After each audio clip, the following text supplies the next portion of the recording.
ஆப்கி அதாலத்துல வித்யா பாலன் மேல உள்ள குற்றச்சாட்டு. இவங்க இமேஜ மாத்துறதுக்காக எதை வேணும்னாலும் செய்ய தயாரா இருக்காங்க. வித்யா மேடம், இப்ப நீங்க ஆப்கி அதாலத்துக்கு வந்திருக்கீங்க. இப்ப பார்க்க ரொம்ப சிறப்பான வடிவத்தோட வந்திருக்கீங்க. ஆமா, கண்டிப்பா. சின்ன வயசுல உங்களுக்கு இமேஜ பத்தி எந்த கவலையும் இல்ல, ரொம்ப குண்டா இருந்தீங்கன்னு கேள்விப்பட்டேன். ஆமா, குண்டுதான். குண்டு நான் எப்படி சொல்றது, எந்த அளவுக்கு இருந்தேன்னு கற்பனை கூட பண்ண முடியாது. அதாவது 10 வயசுல 100 கிலோ வெயிட் ஆமி.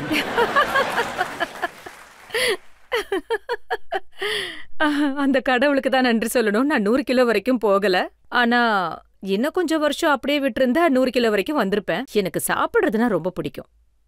முன்னெல்லாம் ரொம்ப குண்டாதான் இருந்தேன். சாப்பிடுறத தவிர வேற எதுவுமே பண்ண மாட்டீங்களா?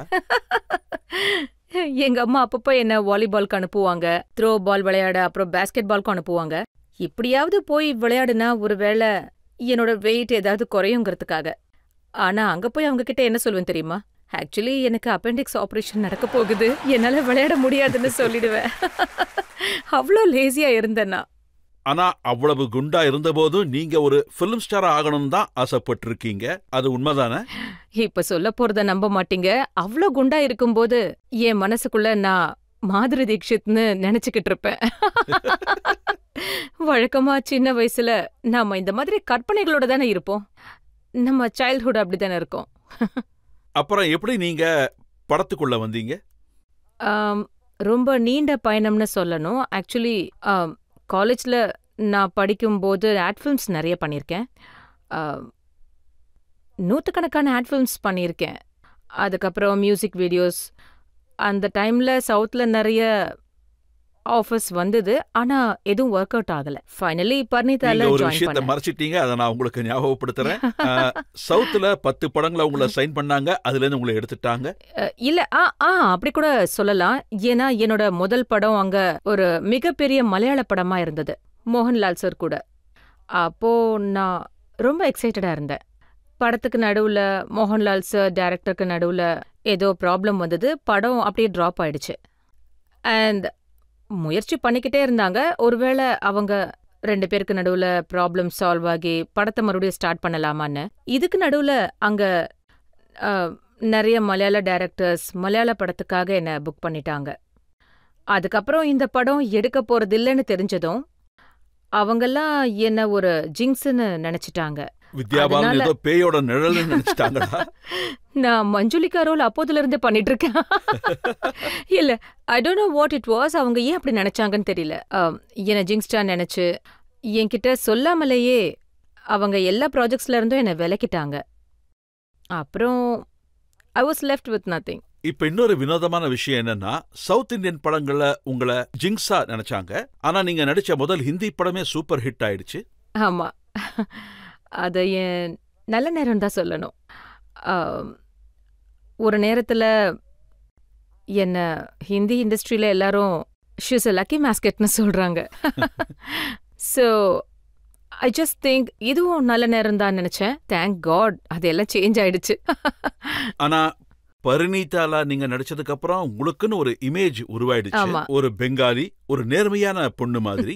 அதுக்கப்புறம் அந்த இமேஜ் அப்படியே உங்க கூட ஒட்டிக்கிச்சு. அதை போக்குறதுக்கு நீங்க ரொம்ப கஷ்டப்பட்டீங்களா?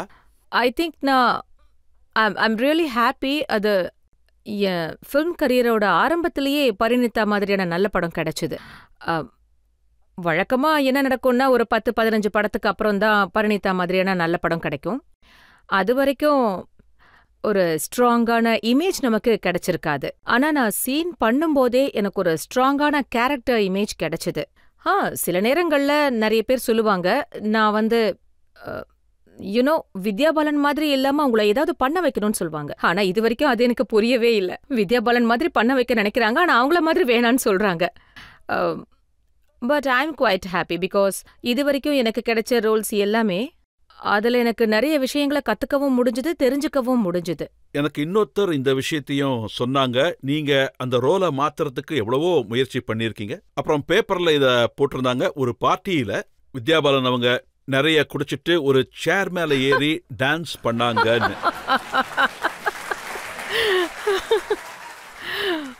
ஐ டோன்ட் நோ யார்.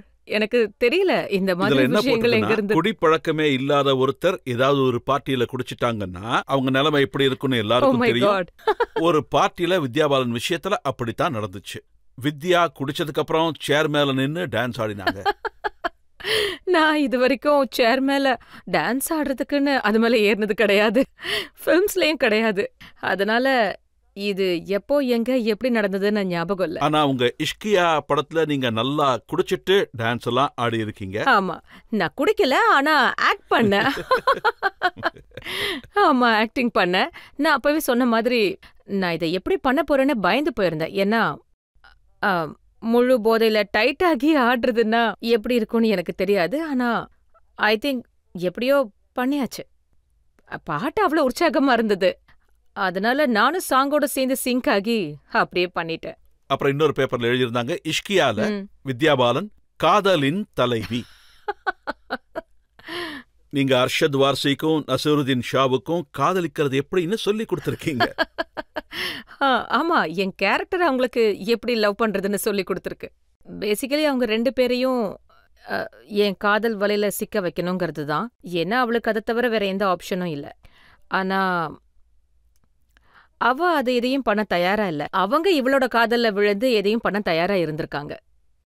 இத ஒரு முக்கோண இதுதான் சக்தின்னு பெண் சொல்லலாம். சக்தி. அத பார்த்ததுக்கு அப்புறம் வித்யா பாலன் இப்படிதான் மக்கள் நினைப்பாங்களா? ஒருவேளை அப்படி நினைச்சா இன்னும் இன்ட்ரெஸ்டிங் ஆயிடும்ல என்னோட இமேஜ்.